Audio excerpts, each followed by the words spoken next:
Hello, everyone. In this video, we are going to be talking about profitability ratios. And under profitability ratios, we're going to cover gross profit margin and net profit margin. So when you're conducting a ratio analysis on a company, there are several ratios that management uses to measure the health and stability of an organization. And it's not only used by inner management, external investors and stakeholders also perform some of these analyses just to see, should I invest in this company? Should I buy stock in this company, etc. And so throughout the ratio analysis, we're going to be covering 4 different ratios. And the first one we will be focusing on are profitability ratios. So what exactly is a profitability ratio? Well, it measures how efficient a company is with turning their business activities into profit. It shows how well they make money or they don't make money. And again, we're going to be going over 2 different profitability ratios that someone can use to measure this efficiency of turning business activities into profit: gross profit margin and net profit margin. Both of these calculations come from information that is contained on the income statement. And a gross profit margin is what a company is able to keep after it has deducted the cost of goods sold from revenue. Gross profit margin is what a company spends to make the products that they are selling. And that's cost of goods sold, also known as COGS or cost of revenue.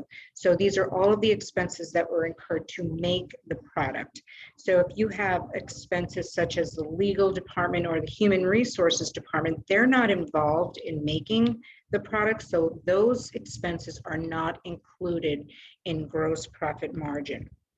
Net profit margin is what a company gets to keep after it has deducted all expenses from revenue, and that includes expenses that are not related to making the product. And just of note that the gross profit margin should always be more than the net profit margin, and that's because gross profit margin is only deducting some of the expenses, while net profit margin deducts all of the expenses. So here are the calculations for gross profit margin. It is revenue minus cost of goods sold divided by revenue times 100. You'll come across some income statements where the gross profit margin is provided to you, and you'll come across some income statements where the gross profit is not provided. So if a gross profit is not provided to you, you would take revenue minus cost of goods sold, divide that by revenue multiplied by 100. If the gross profit is provided to you on an income statement, you don't need to do that first calculation because it's already been provided to you. So at that point, you would just take gross profit divided by revenue multiplied by 100 to give you a percentage. And the net profit margin is net profit divided by revenue times 100. So we're going to take a look at Netflix's income statement, which we've reviewed several times before. So here you can see on their income statement, they have revenue and cost of revenues. So in this particular case, Netflix did not provide you with the gross profit. So to do so, you would take this 24,996 and minus out the 15,276 to come up with the gross profit margin. And the net income you can see is down here, the last item under other income expenses. So for gross profit margin ratio, you're going to use revenues and cost of revenue. And for the net income, you're going to use revenues and net income. So here are the profitability ratios for Netflix. Their revenues we saw before, which was at almost $25 billion. 2019, it was less, and in 2018, it was even less than that. Cost of revenues is 15, 276, 12, and 9.9. So this gives us a gross profit of 9.7, 7.7, and 5.8. So this is the first step. You calculate cost of goods sold, revenue minus cost of revenues. And that gives you your gross profit.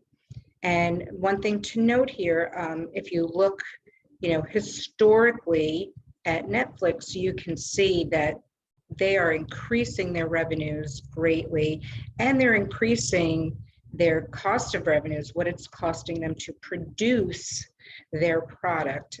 But overall, they're still maintaining a gross profit, not a loss. So now that I have the gross profit, then I multiply that by 100. And I get 39%, 38%, and 37%. So what does all of this mean? This means that in 2020, based on the revenue and the cost of goods sold or cost of revenues, Netflix was able to keep 39 cents out of every dollar that they earned. And looking at this, you can see that they're actually improving year over year. So in 2018, they were able to keep 37 cents, and now they've jumped to 39 cents. So this is a positive direction for Netflix.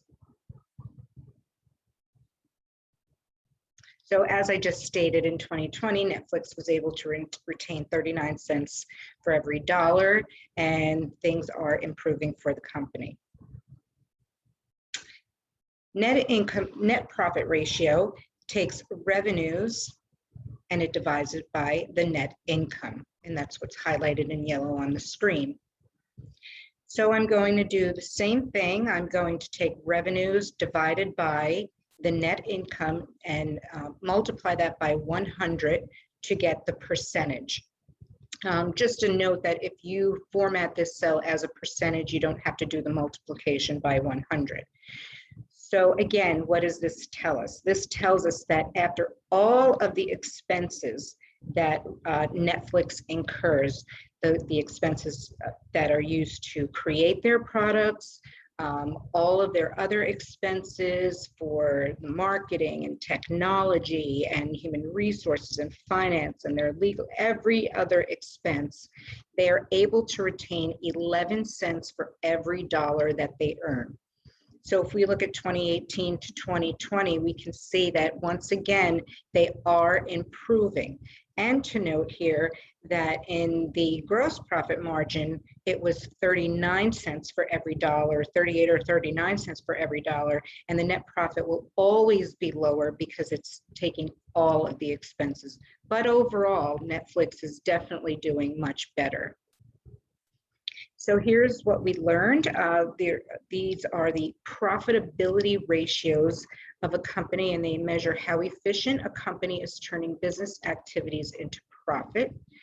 The gross profit margin is the revenue minus cost of revenues or cost of goods sold, and then the results of that divided by 100, and that would give you the percentage. It tells you how much a company is able to retain for every dollar earned, and the gross profit margin will always be higher than net profit because the gross profit margin does not include all expenses. Net profit, on the other hand, includes all of the expenses, and it will always be lower than gross profit margin because of that. And again, it tells you how much a company can retain for every dollar earned after all of their expenses have been deducted. So obviously a positive number on both ratios is a good thing for a company. It means that they are making money rather than losing money.